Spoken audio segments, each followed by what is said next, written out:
நீங்கள் அவன் காதில் விழும்படியாக கேட்டு பாருங்கள், அவன் கண்டிப்பாக தருவான்.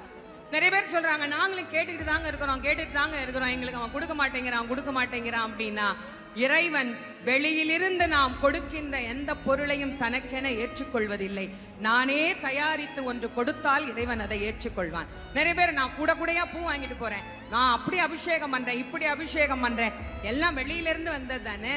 நீங்களாம் என்ன கொடுத்தீங்க, நீங்களாம் அவனுக்கு என்ன கொடுத்தீங்க? அவன் கேட்பான்ல, நீ என்ன கொடுத்த எனக்கு அப்படின்னு கேட்பீங்கல்ல. இல்ல இதெல்லாம் நான் தான் கொடுத்தேன்னு சொல்றதுக்கு என்ன சாட்சி? நான் காசு கொடுத்தா யார் வேணா கொடுப்பாங்க. தேங்காய் காசு கொடுத்தா வாங்கலாம், பழம் காசு கொடுத்தா வாங்கலாம், சக்கரை பொங்கல் காசு கொடுத்து செய்யலாம். இதெல்லாம் காசு கொடுத்து வர்ற பொருள்.